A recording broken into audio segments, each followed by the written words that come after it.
በስመ አብ ወወልድ ወመንፈስ ቅዱስ አሃዱ አምላክ አሜን። እንደምን ዋላችሁ? እንደምን ሰነበታችሁ? ምሕረቱ ብዙ የሚሆን በቸርነቱ ይህንን ጊዜ የሰጠን የጸጋ ሁሉ አምላክ እግዚአብሔር ስሙ የተመሰገነ ይሁን። በእግዚአብሔር ቸርነት ተከታታይ የትምህርታችን ርዕስ ብሉይ ኪዳን የሚል ነው። እግዚአብሔርን አጋዥ ብሩክ መንፈሱን ገላጭ አድርገን የ10ኛውን ቀን ትምህርት እንጀምራለን። መጽሐፈ ሳሙኤል ቀዳማዊ ምዕራፍ 2 ከቁጥር 1 ጀምሮ ያለውን በጸሎት መንፈሱን እናነባለን። ሐናም ስትጸልይ እንዲህ አለች።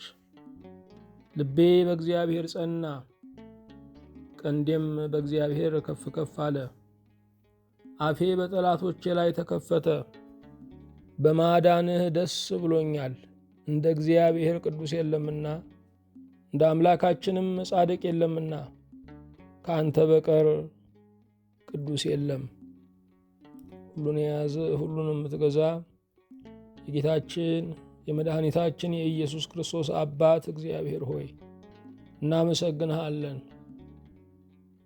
ከአበሳችን ያጠራህን፣ ከጉድፋችን ያነጻህን፣ ቆሻሻችንን ከእኛ ላይ ያስወገድህ፣ በደምህ ያጠብከን፣ ነጩን የጽድቅ ሸማ የደረብክልን፣ ርቀን የነበርነውን ያቀረብከን፣ ጠፍተን የነበረውን ያገኘህን፣ ጠላት የተባልነውን ልጆች ወዳጆች ብለህ በማዕረግ በወራሽነት ልክ ያከበርከን እግዚአብሔር በእውነተኛ ባሪያዎችህ እናመሰግንሃለን። በአንተ በአባታችን ልጆች ሆነናል። በአንተ በንጉሳችን ልዑላንና ልዕልቶች ተብለናል። በአንተ በባለጸጋው ባለጸጎች ተብለናል። ጌታ እግዚአብሔር ሆይ ክብራችን ነህና ጠዋትህ የማይመሽ ብርሃንህ የማይጨልም ጌታ በእውነት እናመሰግንሃለን። የምድር መሠረቶችን ሁሉ ያጸና፣ ሰማይንም በትእዛዝ ቃል ያቆምክ፣ የሚታይና የማይታየውን ፍጥረት ሁሉ ለእኛው ያበጀህ እግዚአብሔር ባይገባንም ስሪታችን ከርካሹ አፈር ከሸክላ ቢሆንም ገል ሰውነታችን ገለ አካላችን ተሰባሪ ፈራሽ ቢሆንም አንተ ግን ለሥጋችን ትንሣኤን ለነፍሳችንም ሀገረ ሕይወትን መንግሥተ ሰማያትን አዘጋጅተሃልና ሥጋችንንና ነፍሳችንን እንደዚህ ያከበረ ከአንተ በቀር ማንም ስለሌለ ሥጋችንን ተዋህደ አክብረኸዋል፣ ነፍሳችንን ተዋህደ አክብረሃታል። በእውነት ጌታችን ሆይ ሰንሰለታችንን በጥሰ የነጻነታችን ጌታ ሆነ በእኛ ላይ ስለነገስክ በእውነት እናመሰግንሃለን። ሁሉንም የምትይዝ ጌታ ሆይ ቀኑ በብዙ የምንወርድበት በብዙ የምንወጣበት ስሜታችን የሚዋዥቅበት ሐዘንና ደስታ ምክንያቱ የታወቀና ያልታወቀ መረበሽና መፈንጠዝ የሚፈራረቅብን ልጆችህን አእምሮአችንን ዘወትር በቀናው ጎዳና ስለምትመራ እያረጋጋ የሐዘን ማቃችንም እየቀደድክ እንባችንን እያበስክ የጠላትን ፍላጻ ቀስትና ጦር ሁሉ እያረገፍክ እንደገና በሰላምህ የመኖር አቅም ስለምትሰጠን ጌታ ሆይ በእውነት እናመሰግንሃለን። ስለ ቸርነትህ በኃጢአታችን ወደ ሲኦል የወረድነውን በጽድቅህ በቅድስና በደምህ በመሥዋዕትህ በክህነትህ በልዕልና ያወጣህን እግዚአብሔር አንተ በልባችን መኖሪያን የፈልገህ የመጣ በቤትህም ደግሞ ልታኖረን የፈቀድክ ጌታ በእውነት እናመሰግንሃለን። እንደ ቸርነትህ እኔን ባሪያህንና በፊትህ ያሉትን እነዚህን ባሪያዎችህን ሁሉ ይቅር እንድትል ለኢትዮጵያ ለሀገራችንም የምህረት የጉብኝት ጊዜ እንዲመጣ ማዕበሉ እንዲገሰጽ ባህሩ እንዲከፈል የመሻገር የመዳን የመትረፍም ዕድል እንዲሆንልን አቤቱ እንማጸናሃለን። ስለ ቸርነትህ በየቀኑ የሚፈሰውን የሰውን ደም በየቀኑ የሚፈርሰውን ሕንፃ ሥላሴ አንተ ታየዋለህ። ሕፃናት፣ ሴቶች፣ ሽማግሌና በሽተኞች፣ አይነ ስውሮች፣ ሮጠው ማምለጥ የማይችሉ ደካማዎች ጌታ ሆይ በእሳቱ ውስጥ እያለፉ ነው።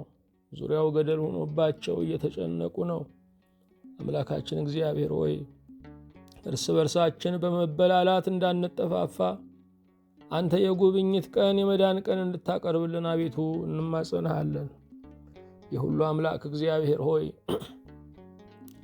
በክብርህ ከውርደታችን እንድታወጣን በጸጋህም ድህነታችንን ሁሉ እንድትገፈው በቃልህም ትንሣኤና ሕይወት እንድትሆነን የታመመው ነገራችን ሁሉ በአንተ እንዲፈወስ የሄደው ነገራችን ሁሉ በአንተ እንዲመለስ ጸጋህ እንዲበዛልን እንደ ትላንቱ በትኩስ ፍቅር እንድንወድህ በልጅነት ውድም ወደ አንተ እንድንቀርብ አቅም፣ ብርታት፣ ትንሣኤ እንድትሆነን አቤቱ እንማጸናለን። ስለ ቸርነትህ ጌታ ሆይ ያሉትን በጸጋ በሕይወት በጤና በሰላም እንድታጸናልን ለሞቱትም ዕረፍተ ነፍስን እንድትሰጥልን በአብርሃም እቅፍ ነፍሳቸው እንድታኖር አቤቱ እንማጸናሃለን። የሁሉ ጌታ እግዚአብሔር ሆይ የሚድኑትን ዕለት ዕለት እንድታበዛ ከአሚነ ሥላሴ ርቀው ያሉትን ወደ አሚነ ሥላሴ ወደ ጥምቀት ጸጋ እንድትመልስልን ከቤትህ ኮብልለው የጠፉትን ለዳግም ትንሣኤ እንድታበቃልን አቤቱ እንማጸንሃለን። የሁሉ ጌታ እግዚአብሔር ሆይ ወልደው መካን የሆኑትን ወዳጅ አትርፈው እንደገና ጠላት የሆኑባቸውን ትዳር መስርተው እንደገና የሚካሰሱትን ተጎራብተው እንደገና ጦር የሚወራወሩትን የሰላም ቃል ኪዳን ፈርመው እንደገና ወደ ጦርነት የሚገቡትን ሁሉ አንተ ሁሉን አዲስ በሚያደርገው ፍቅርህ እንድትጎበኛቸው እንማጸናለን። በፊትህ በቆምን ጊዜ እንድናስባቸው አደራ ያሉንን ወገኖቻችንን ሁሉ በረሃውን በሚያረጥበው እጅህ እንድታረጥባቸው የምድረ በዳ ጓደኛ የበረሃም ጥላ እንድትሆናቸው አቤቱ እንማጸናለን። ስለ ቸርነትህ እግሮቻችንን እንድትቆጣጠር በሰላምም ደግሞ ካየህልን ለመድረስ እንድንበቃ አቤቱ እንማጸናለን። ጥበብና ዕውቀት ማስተዋልና ምክር የሚከብርበትን ዘመን አቤቱ ላክልን።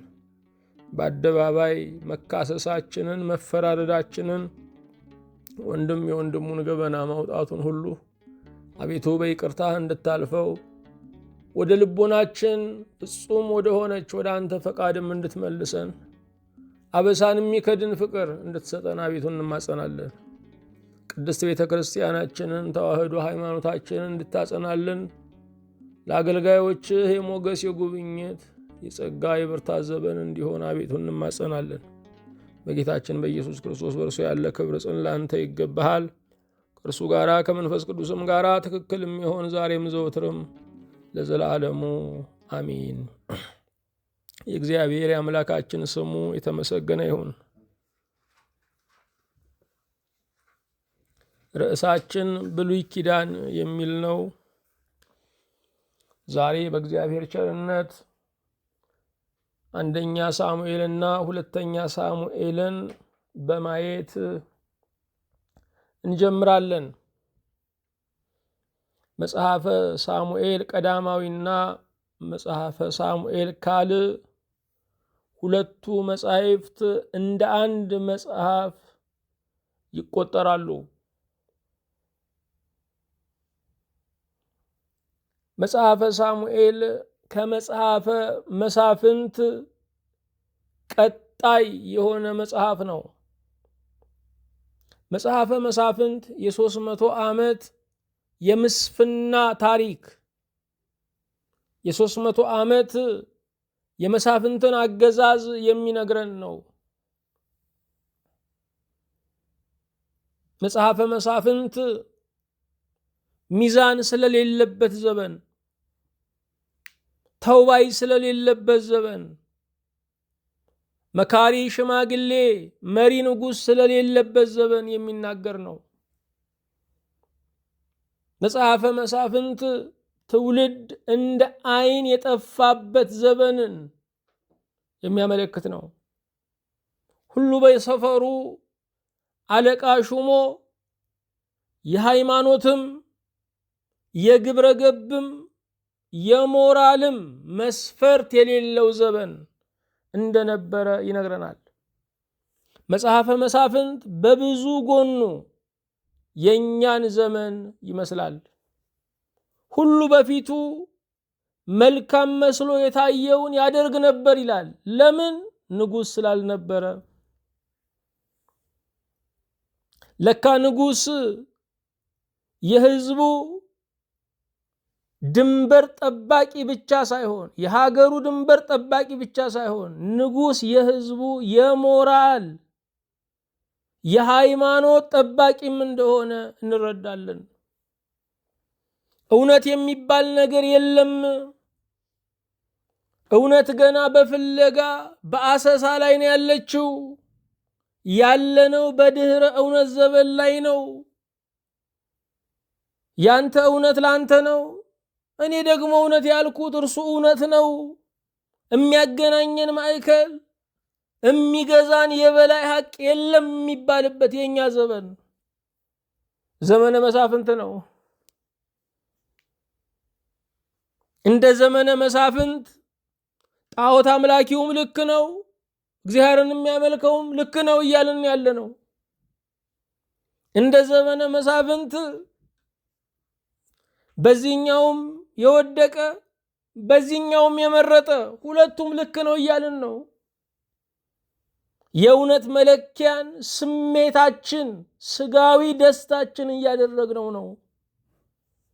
ካስደሰተን ሁሉም ነገር ትክክል ነው ወደሚል ዘመን ደርሰናል። እውነትን ሳይሆን ስሜትን የሚከተሉበት ዘመን ዘመነ መሳፍንት ነው። መጽሐፈ ሳሙኤል እግዚአብሔር ለሕዝቡ መሪ እንደሰጠ የሚናገር መጽሐፍ ነው። ለሕዝብ መሪን የሚሰጥ እግዚአብሔር ነው።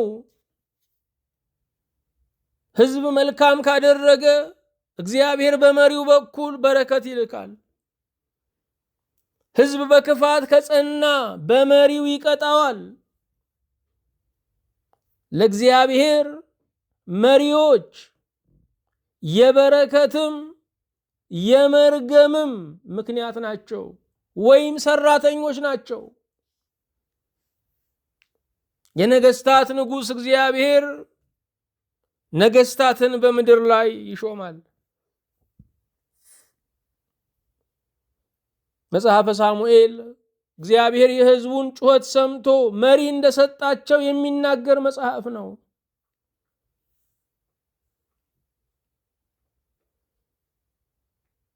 መጽሐፈ ሳሙኤል የ100 ዓመት ታሪክ ነው። መጽሐፉ ስለ ነቢዩ ሳሙኤል፣ ስለ ንጉሥ ሳኦል፣ ስለ ንጉሥ ዳዊት የሚናገር ነው። ነቢዩ ሳሙኤል ሁለቱን የመጀመሪያውን ንጉሥ ሳኦልን ሁለተኛውን ንጉሥ ዳዊትን ቀብቶ ያነገሰ ነው። ነቢዩ ሳሙኤል የመጨረሻው መስፍን ነው። ነቢዩ ሳሙኤል የእስራኤልን ቤተ ክህነት፣ የእስራኤልን የትምህርት ሚኒስቴር፣ የእስራኤልን ቤተ መንግስት ያቋቋመ ሰው ነው። በነቢዩ በሳሙኤል 2 ነገስታት ተቀብተው ነግሰዋል። በነቢዩ በሳሙኤል የነቢያት ትምህርት ቤት ተቋቁሞ ነበር። በነቢዩ ሳሙኤል የክህነት አገልግሎት ይከናወን ነበረ። እግዚአብሔር ያንን የስዕለት ልጅ ሳሙኤልን ከብዙ መናቅ፣ ከብዙ መገፋት፣ ከብዙ እንባ፣ ከብዙ ጸሎት በኋላ የመጣውን ሳሙኤልን የእልፎች መድኃኒት አደረገው። ምናልባት በረከቶቻችን ሲዘገዩ ቀርተው ሳይሆን እየበሰሉ ነው። ሳሙኤልን ሊያስገኙ ነው። ሳሙኤል የሐና የጸሎት ፍሬ ነው። የሐና የጸሎቷ መልስ ነው። ሰዎች ሲንቁን፣ ሰዎች ሲያዋርዱን፣ ሰዎች በጉድለታችን ሲሳለቁ ይሰማናል። ነገር ግን ሳሙኤልን ያስገኛል። ሰው የናቀውን እግዚአብሔር ያከብራል። እግዚአብሔር የናቀውን ግን ማንም ሊያከብረው እስከማይችል ድረስ ተዋርዶ ይቀራል። በእግዚአብሔር ለመክበር የምንፈልግ ከሆነ ከሰዎች ንቀትን፣ መገፋትን መቀበል አለብን። መናቅ፣ መገፋት ወደ እግዚአብሔር ያቀርባል። እግዚአብሔር ክብሩን የሚገልጠው በተናቁት ላይ ነው። ምናልባት በቤተሰባችን የተናቅን፣ አይረባም የተባልን፣ በአብሮ አደጎቻችን መካከል ጅምሮቻችን ሁሉ መሳቂያ የሆኑ፣ ራእዮቻችን ሁሉ እንደ እብደት የሚቆጠሩ ልንሆን እንችላለን። ራሳችንን ፍጹም የናቅነው እኔም አልለወጥም ብለን ተስፋ የቆረጥን ልንሆን እንችላለን። እግዚአብሔር ግን ታሪክን ይለውጣል። እግዚአብሔር ግን ባዶውን ማድጋ ዘይት ይሞላል። እግዚአብሔር እፍኝ የሌለበትን ጎተራ እህል በእህል ያደርገዋል። ሳሙኤል የመናቅ፣ የመገፋት፣ የእንባ፣ የጸሎት ፍሬ ነበረ። የስሙ ትርጉም እንደሚነግረን እግዚአብሔር ይሰማል ማለት ነው። ጆሮን የፈጠረ እግዚአብሔር ይሰማል። በዘመናት ሁሉ እግዚአብሔር ያልመለሰው ጸሎት የለም። ጸሎታችን ያልተመለሰ የሚመስለን እንደምንፈልገው ስላልተመለሰ ነው። እግዚአብሔር አይሆንም በማለትም ጸሎትን ይመልሳል። አይሆንም መልስ ነው። እግዚአብሔር ግን የፍጥረትን ሁሉ ጸሎት ይሰማል። መጽሐፈ ሳሙኤል ስለ ነቢዩ ስለ ሳሙኤል ይነግረናል። ስለ ሳኦል ይነግረናል። ሳኦል የመጀመሪያው የእስራኤል ንጉሥ ነው። ሳኦል አህያ ሊፈልግ ወጥቶ በማጣቱ ነቢዩ ያለበትን ሊነግርህ ይችላል ተብሎ ወደ ነቢይ ሄደ ነው። አህያ ፍለጋ የመጣው ሳኦል ግን እግዚአብሔር የመጀመሪያው የእስራኤል ንጉሥ እንዲሆን መርጦት ነበረ። ትንሽ ነገር ፈልጎ ወጣ፣ ትልቅ ነገር ይዞ ቀረ። አንድ አህያ ማጣት ሕይወቱን ጨለማ የሚያደርግበት ያ ሰው፣ ስለ አህያው እያነባ ወደ ነቢይ የሄደ ያ ሰው እግዚአብሔር የንግስና ስልጣን የንግስና ጸጋ ሰጠው። ከእግዚአብሔር የተቀበልነው ነገር የሚበረክተው እግዚአብሔርን ካከበርን ብቻ ነው። ሳኦል እግዚአብሔርን ባለማክበሩ ምክንያት የተሰጠውን ተነጠቀ። ዘለዓለማዊ የሚባል ጸጋ የለም። ከእግዚአብሔር ጋር እስካልሆንን ድረስ ጸጋ ይወሰዳል፣ ጸጋ ይገፈፋል። እግዚአብሔር ሲያከብር ያለ መስፈርት ነው። እግዚአብሔር የሚያዋርደን ግን ንቀት ሲጀምረን ነው፣ ትዕቢት ሲጀምረን ነው፣ የትላንትና ሕይወታችንን መርሳት ስንጀምር ነው። የመጣህበትን አትርሳ፣ የምትሄድበትን እንዳይጠፋ ይባላል። ብዙ ሰው እግዚአብሔር አክብሮታል። ብዙ ሰው እግዚአብሔር እንጀራ ቆርሶለታል። ብዙ ሰው ትንሽ ከጅሎ ትልቅ በረከት አግኝቷል። ብዙ ሰው ከአመድ ተነስቶ ዙፋን ላይ ተቀምጧል። ነገር ግን ከፍ ያለው ለማስጨነቅ ነው። ከፍ ያለው ሌላውን ለመደቆስ ነው። ከፍ ያለው ምስኪኖችን ለማስለቀስ ነው። ከፍ ያለው ለብዙዎች ማለቅ ምክንያት ለመሆን ነው።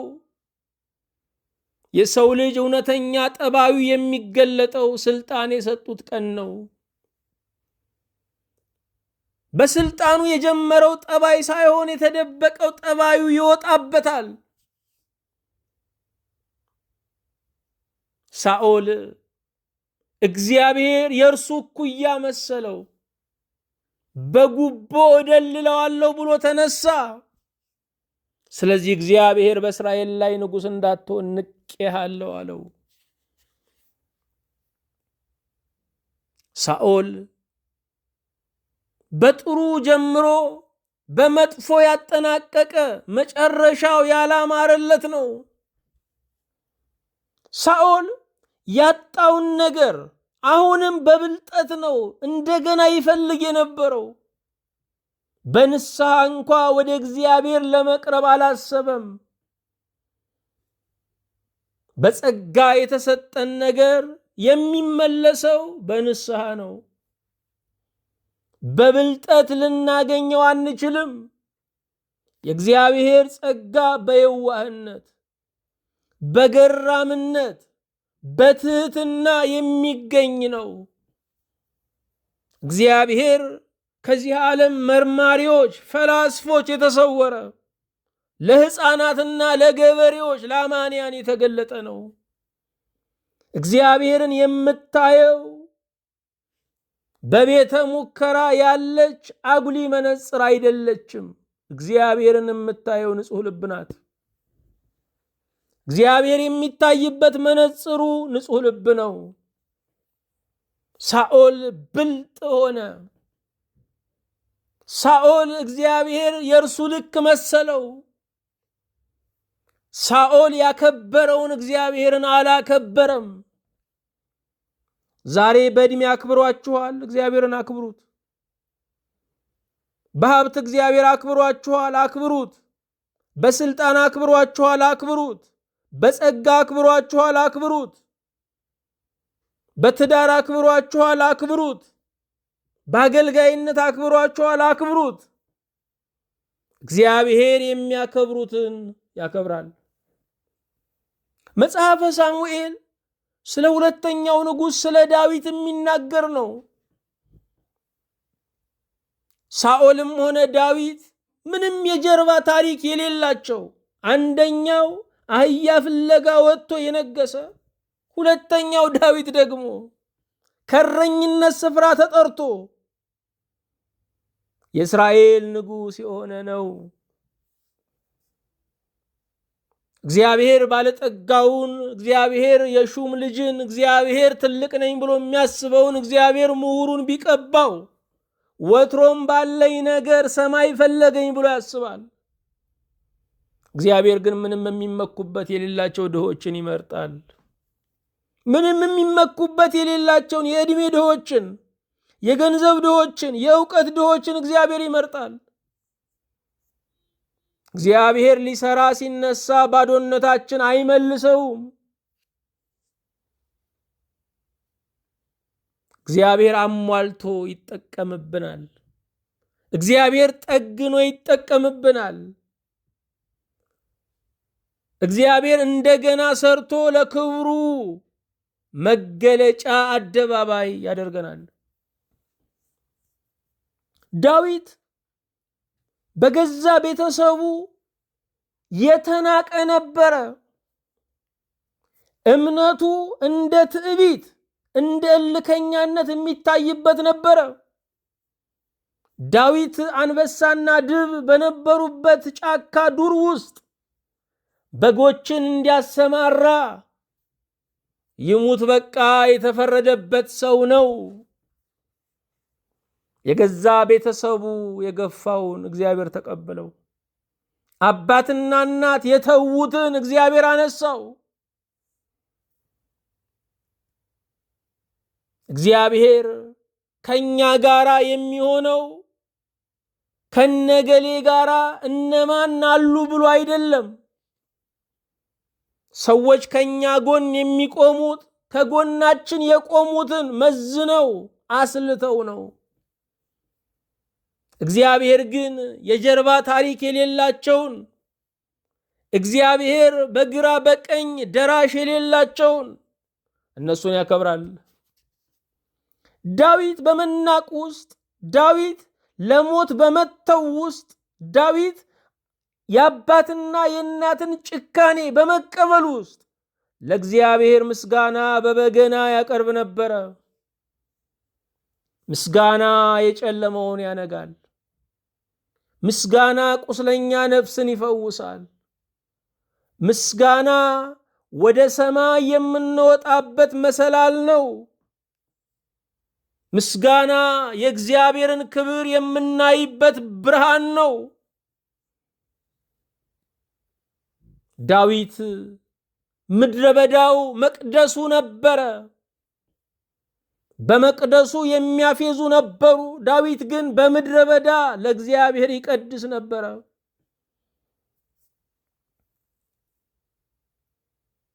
የትኛውም የበግ ጥበቃ ልምድ ሀገር ለመምራት አይሆንም፣ አይረዳም። እግዚአብሔር ግን የበጎችን እረኛ የሕዝብ መሪ ያደረገው። ዳዊት በዚህ ዘመን ቢኖር ኖሮ ንግስናውን የሚቀበል ላይኖር ይችላል። የቀድሞ ታሪኩ ላይ የሚዘገዩ ብዙ ተሳዳቢዎችን ያፈራ ነበረ። እግዚአብሔር ሲያከብር አከበረ ነው። በእግዚአብሔር የሚያምን ሰው፣ የተናቀው ሰው፣ ትላንትና ትንሽ ሆኖ የሚያውቀው ሰው ሲከብር ዝም ይላል፣ ለእግዚአብሔር ክብር ይሰጣል። እግዚአብሔር ያከበረው ጋር መጋጨት ከእግዚአብሔር ጋር ጦርነት መግጠም ነው። ሽንፈት ያለበትን ጦርነት መመስረት ነው። ምክንያቱም እግዚአብሔር በዘመናት ሁሉ የተቋቋመው ማንም የለም። እግዚአብሔር ለሰጠን ክብር የበላይ ጠባቂ ነው። ከናቁን ጋር እግዚአብሔር ይገዳደራል። ዳዊት ሁለተኛው የእስራኤል ንጉሥ ነው። መጽሐፈ ሳሙኤል ይህንን ነው የሚነግረን። እግዚአብሔር ታሪክን እንደሚለውጥ ነው የሚነግረን። ሐና ልጅ አልነበራትም።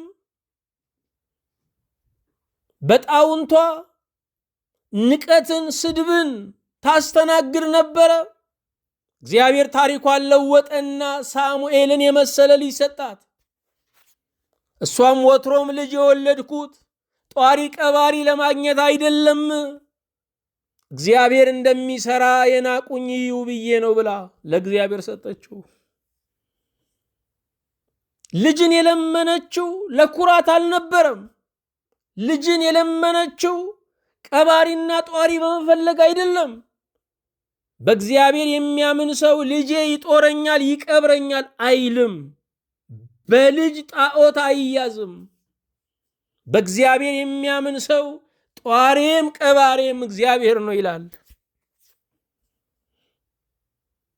ሐና የእግዚአብሔር ክብር ሲገለጥ፣ የእግዚአብሔር መቻል በእሷ ላይ ሲገለጥ ማየት ነው የፈለገችው። የሰጠኸኝን ሰጠው ብላ እንደገና ለእግዚአብሔር ቤት አበረከተችው። ይሄ ሳሙኤል የእስራኤል የመጨረሻው መስፍን ሆነ። የእስራኤልን 2 ተከታታይ ነገስታት ቀብቶ አነገሰ። የነቢያት ትምህርት ቤት አቋቋመ። ቤተ ክህነቱን አጠነካከረ። ለእስራኤል መካሪም ገሳጭም ነቢይና ሽማግሌ ሆነ። እግዚአብሔር በአንዱ እልፍ ሥራ ይሰራል። መጽሐፈ ሳሙኤል እግዚአብሔር የሕዝቡ መሪ እንደሆነ ይናገራል። እግዚአብሔር እውነተኛ መሪ ነው። ከጅምራችን እስከ ፍጻሜያችን የምናገኘው እውነተኛ መሪ እግዚአብሔር ነው። ዛሬ በምድር ላይ እየተሾሙ ያሉ ነገስታት የኮንትራት ሰራተኞች ናቸው። በአንዳንድ ሀገር 4 ዓመት፣ በሌላ ሀገር 8 ዓመት ይገዛሉ። ከዚያ በኋላ ይሄዳሉ። እነዚህ የኮንትራት ሰራተኞች ለቀጣዩ ዕዳ ጥለው የሚሄዱ፣ እነዚህ የኮንትራት ሰራተኞች ቶሎ በላ አድርገው የሚጠፉ ናቸው። እግዚአብሔር ግን የዘላለም ንጉሥ ነው። እግዚአብሔር ግን የዘላለም መሪ ነው። ከህይወታችን መነሻ ከልደት እስከ ሞት ድረስ የሚመራን ነው። አዎ እግዚአብሔር የሕዝቡ መሪ ነው። ዛሬም እየመራን ያለው እግዚአብሔር ነው። ይችን ዓለም እየመራ ያለው እግዚአብሔር ነው።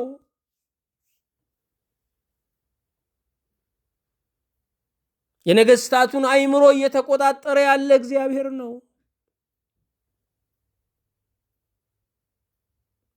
መጽሐፈ ሳሙኤል እግዚአብሔር የተናቁትን ያከብራል ይለናል። መጽሐፈ ሳሙኤል እግዚአብሔር ከለመኑት በላይ ይሰጣል ይለናል።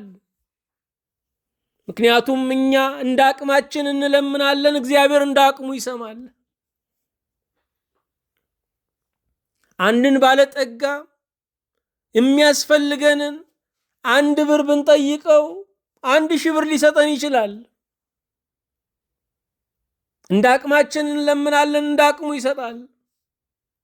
እግዚአብሔርም እንደ አቅሙ የሚሰጥ አምላክ፣ ከለመነው አትርፎ የሚሰጥ አምላክ፣ የምንጠቀምበትን ብቻ አይደለም የምንሰጠውን የሚሰጠን አምላክ ነው።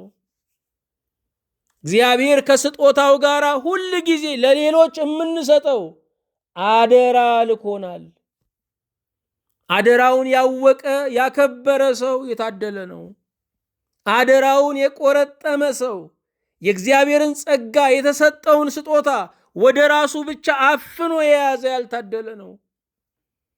ምንጭን ምንጭ ያደረገው፣ ምንጭን አርኪ ያደረገው ወደ ራሱ ሳይሆን ወደ ውጭ ስለሚፈስ ነው። ብርሃን ወደ ራሱ ቢያበራ ጨለማ ነበረ፣ ወደ ውጭ ስለሚያበራ ግን ብርሃን ነው። እግዚአብሔር የጸጋው ቦይ ሊያደርገን ይፈልጋል። ሰጥቶን በእኛ በኩል ለሌሎች መስጠት ይፈልጋል። ሁል ጊዜ ስትጸልዩ የምሰጠው ስጠኝ ብላችሁ ጸልዩ። የእግዚአብሔር ባህሪው መስጠት ነው። እግዚአብሔርን የሚመስል ሰው ደግሞ በመስጠት ይባረካል። አንደኛ ሳሙኤል ይህን ይነግረናል። ቀጥሎ የምናገኘው አንደኛና ሁለተኛ ነገሥትን ነው።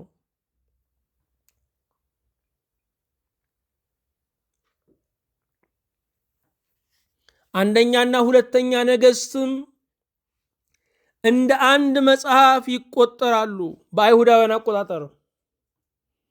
ስለ ብዙ ነገሥታት ታሪክ የሚናገር መጽሐፍ ነው።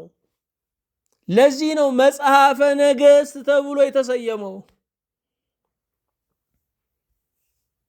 ከዳዊት ጀምሮ እስከ ባቢሎን ምርኮ ድረስ በ400 ዓመታት ውስጥ የተነሱትን የነገሥታት ታሪክ የሚናገር ነው። ስለዚህ አንደኛና ሁለተኛ ነገሥት የ400 ዓመት ትረካ ነው። ልብ አድርጉ። መጽሐፈ መሳፍንት የ300 ዓመት ትረካ ነው። አንደኛና ሁለተኛ ሳሙኤል የ100 ዓመት ትረካ ነው። አንደኛና ሁለተኛ ነገሥት የ400 ዓመት ትረካ ነው።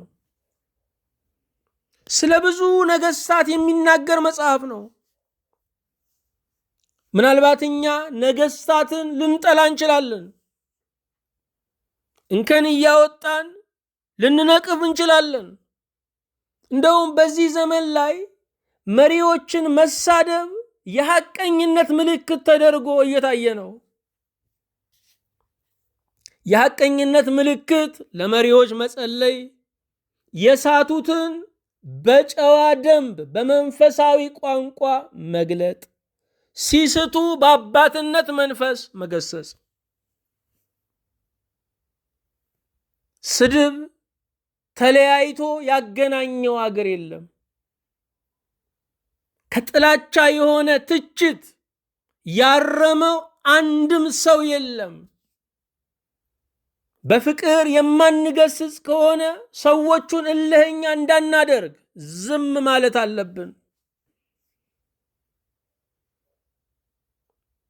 ስለ ብዙ ነገስታት የሚናገር ነው። እግዚአብሔር የነገስታትን ልቡና እንዲመልስ መጸለይ አለብን። በምድር ላይ ያሉ ነገስታት በአቅማቸው ልክ ነው የሚያጠፉት። ስለ እነርሱ መጸለይ አለብን። መሪውን የያዘ ሰው ይድፋህ ብንለው ብቻውን አይደፋም። ከኋላ የጫነውን ህዝብ ይዞ ነው የሚደፋው። ነገስታት ብቻቸውን የሚጠፉ አይደሉም። ህዝብን፣ ሀገርን፣ ታሪክን ይዘው የሚጠፉ ናቸው። ስለዚህ ለነገስታት ብርቱ ጸሎት መጸለይ ያስፈልጋል። ስለ ሞቱት ነገስታት ስም ጠርተን እንጸልያለን። ስለ ቀዳማዊ ኃይለ ሥላሴም ከዚያም በፊት ስለነበሩ ስም እየጠራን እንጸልያለን። ስለ እቴጌዎች ስም እየጠራን እንጸልያለን። በዚህ ዘመን ላሉ ነገስታትም ስም እየጠራን መጸለይ አለብን። አንደኛ ስማቸውን እየጠራን በቤተ ክርስቲያን ስንጸልይ እንደተወደዱ እንደተፈቀሩ ተሰምቷቸው ልባቸው ይመለሳል። ሁለተኛ የቤተ ክርስቲያን ጸሎት የጨካኞችን ልብ ሳይቀር ያራራል፣ የጠፉትን ሳይቀር ይመልሳል፣ ቅን ፍርድን፣ ቅን ርትዕን በምድር ላይ ያመጣል። መጽሐፈ ነገሥት ስለ መቅደሱ መሰራት ይናገራል። እስከ ሰሎሞን ዘመን ድረስ ከሲና በረሃ ወይም ከበረሃው ጉዞ እስከ ሰሎሞን ዘመን ድረስ የእግዚአብሔር መቅደስ ለ500 ዓመታት ያህል በድንኳን ነበረ።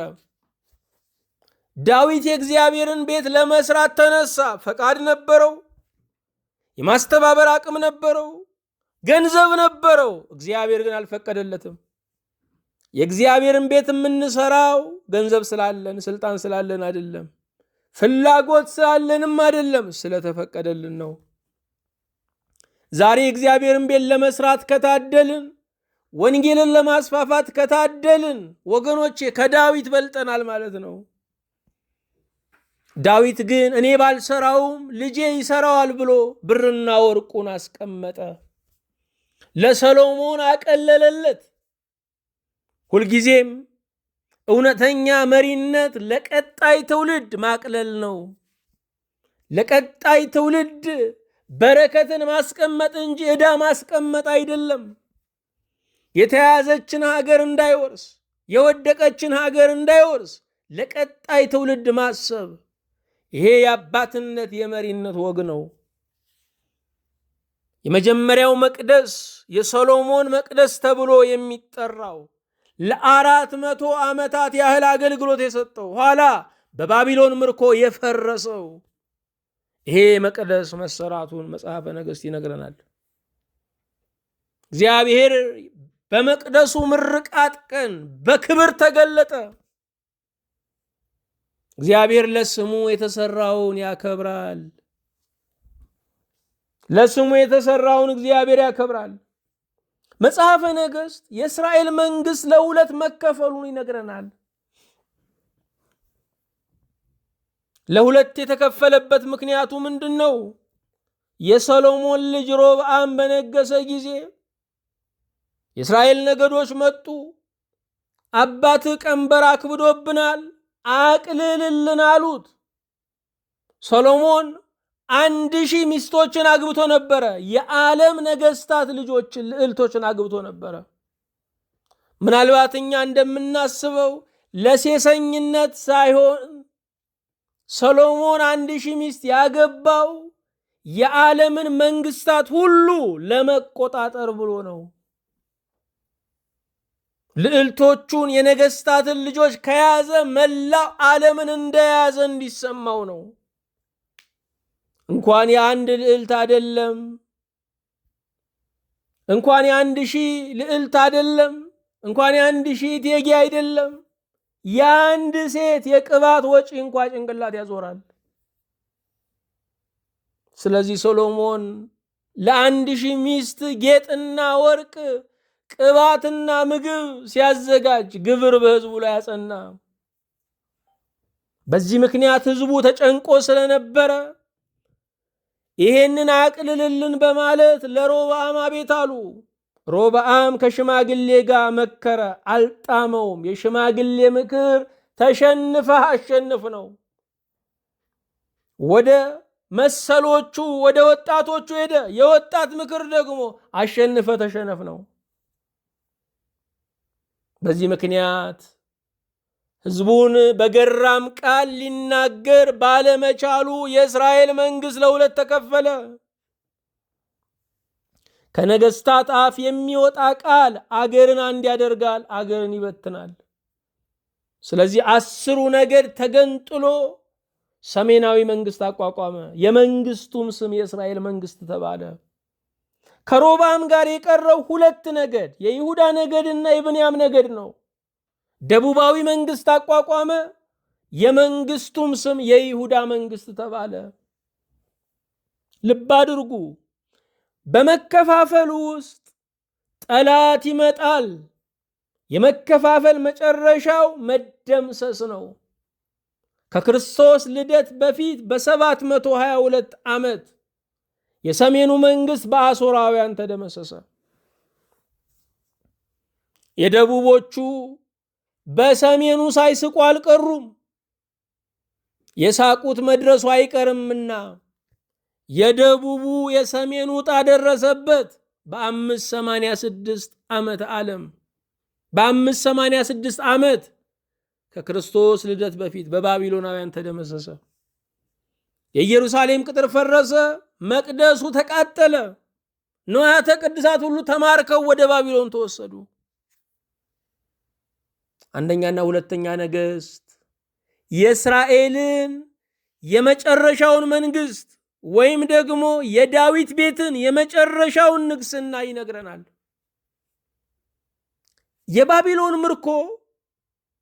የባቢሎን ምርኮ መቅደሱን እንደገና ሲሰራ ቤተ መንግስቱን ግን መስራት አልቻለም።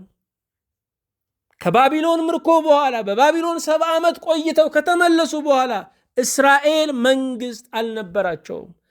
ለ500 ዓመታት እስከ ክርስቶስ መምጣት ድረስ መንግስት አልነበራቸውም። በ70 ዓመተ ምህረት ተደመሰሱ። ለ1900 ዓመታት ያህል እስከኛ ዘመን ድረስ አገር አልባ መንግስት አልባ ሆነው ቀሩ። እንደ አውሮፓውያን አቆጣጠር በ1948 እንደገና እስራኤል መንግስት ሆና ተቋቋመች።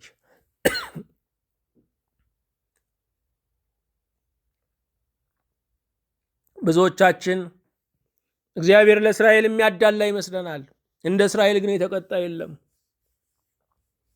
የምትወዱት እንደምትመኙለት ካልሆነ ከሌሎቹ ይልቅ ዱላ እንደምታጸኑበት እግዚአብሔር በእስራኤል ላይ ዱላ አጽንቶባታል። እንደ መሻቱ አልሆነችምና መጽሐፈ ነገሥት ስለ ሰሜን ነቢያት ይናገራል። የቃል ነቢያት ተብለው የሚጠሩ ታላላቅ ነቢያቶች ኤልያስና ኤልሳ የሰሜን ነቢያት ነበሩ። በሰሜናዊው መንግስት ውስጥ ያገለገሉ ነቢያት ነበሩ።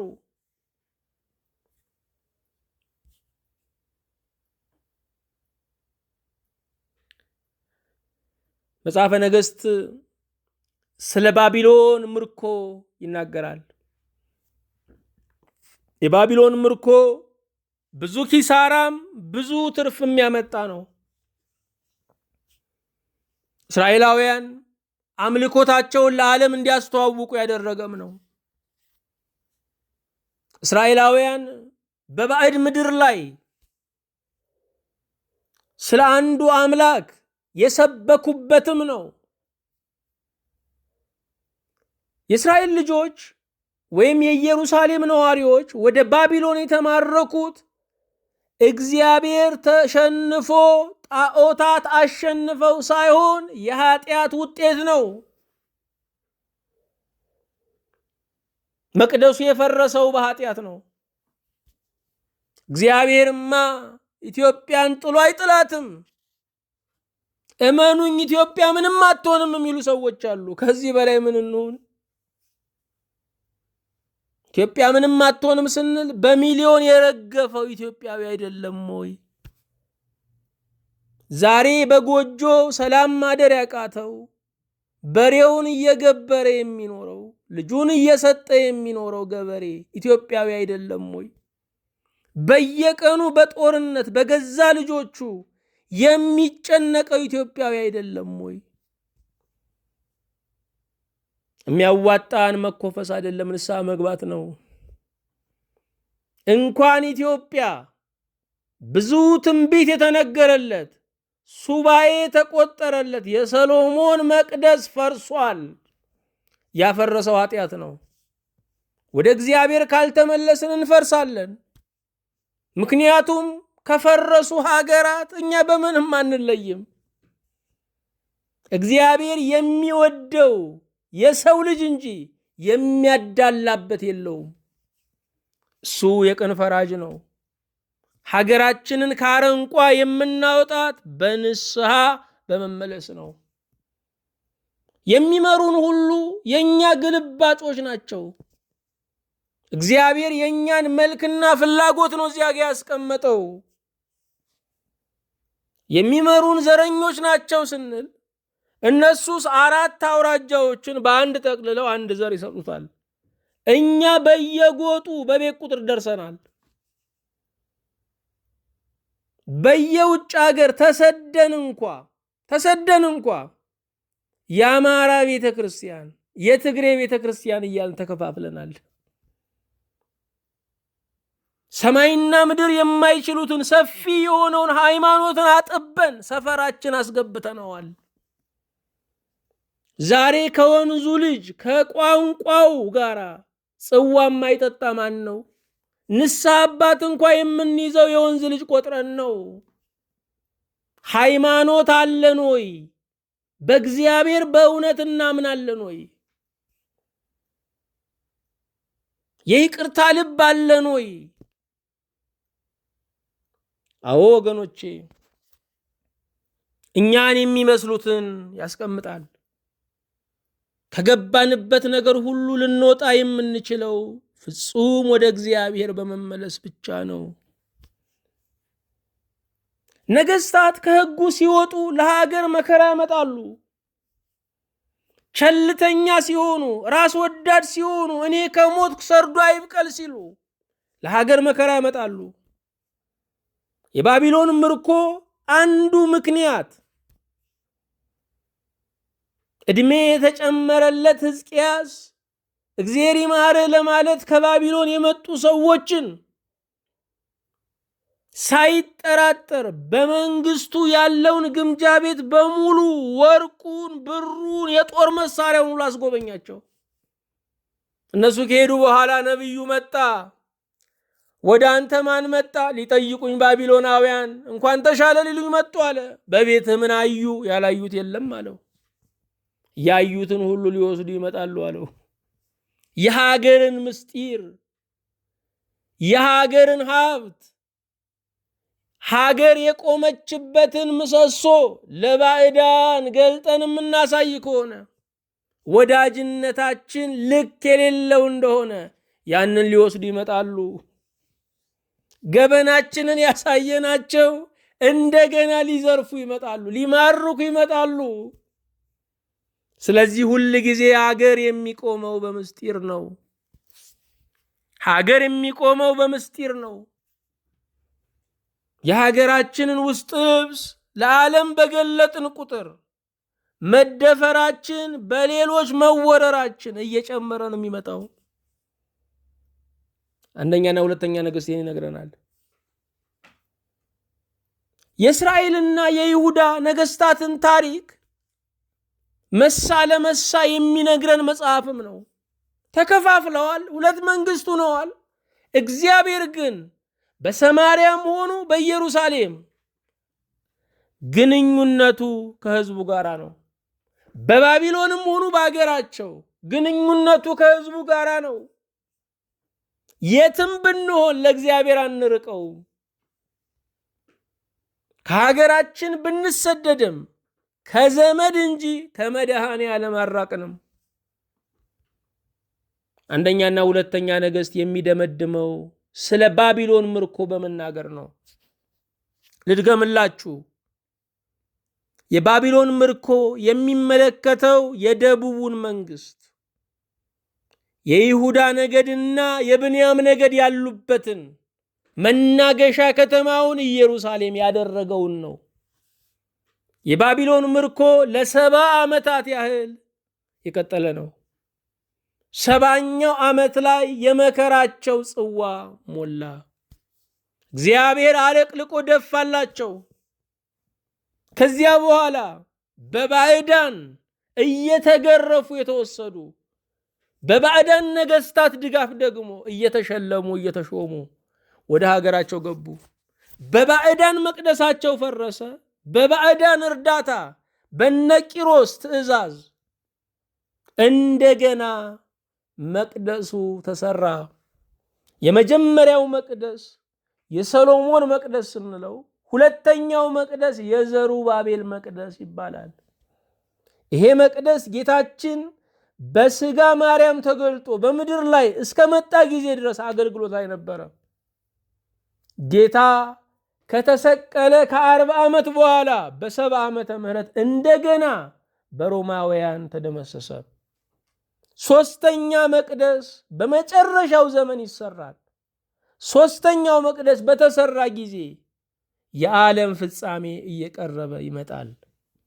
ስለዚህ አንደኛ ነገሥትን ስናጠና ከዛሬ ጋራ ከሚመጣው የወደፊት ዘመን ጋራ የትንቢት ሰንሰለት ትስስር አለው ማለት ነው። ለአምላካችን ለእግዚአብሔር ምስጋና ይሁን፣ ለእኛና ለሕዝባችን ክብር ይሁን። አቤቱ ጌታችን እናመሰግንሃለን። ስለሰጠህን ጊዜ ተመስገን። ሁሉ ያንተ ነው ጌታችን ሆይ፣ ያንተ ከሆነው አልጎደለብንም። በሰማይና በምድር ክብር ምስጋና ለአንተ ይሁን። ጌታ እግዚአብሔር ሆይ፣ የተከፋፈለው የእስራኤል መንግስት ኃይል አጥቶ በጠላት እጅ እንደወደቀ ዛሬም በመለያየት በመከፋፈል ጌታ ሆይ ራሳችንን ለጠላት አሳልፈን እንዳንሰጥ ለእኔ ለባሪያህ ለእነዚህ ለባሪያዎች ለሕዝባችን ሁሉ የአንድነት መንፈስን እንድትልክ አቤቱ እንማጸናሃለን። ከሚያለያየን አንድ የሚያደርገን እጅግ ብዙ ነው። ጌታ ሆይ የሁሉ አምላክ እግዚአብሔር ስለ ቸርነት ልቦናችንን ሰፊ እንድታደርገው አቤቱ እንማጸናለን። ጌታ እግዚአብሔሩ የሰው ልጅ በእድገቱ ልክ እኔ ወንድ ነኝ እኔ ሴት ነኝ ይላል። አይምሮ እያደገ ሲመጣ እኔ ሰው ነኝ ማለት ይጀምራል። ጌታ እግዚአብሔር አሁንም እያደገ ሲመጣ እኔ ፍጡር ነኝ ብሎ ደግሞ ከመላእክትም ጋር ማህበረተኛ ይሆናል።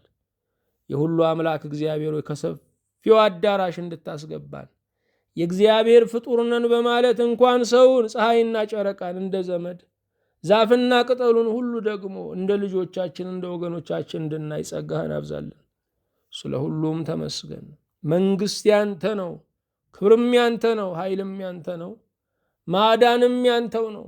ትሰራለህ፣ ሁልጊዜም ትሰራለህ። ተመስገን። በቸርነት ሀገራችን ኢትዮጵያን፣ ህዝቧን፣ የዓለምን መንግስታት ወገኖችህን ሁሉ በቸርነት አስብልን። በጌታችን በኢየሱስ ክርስቶስ በእርሱ ያለ ክብር ጽላንተው ይገባሃል። ከእርሱ ጋራ ከመንፈስ ቅዱስም ጋራ ትክክል የሚሆን ዛሬም ዘወትርም ለዘላለሙ አሜን።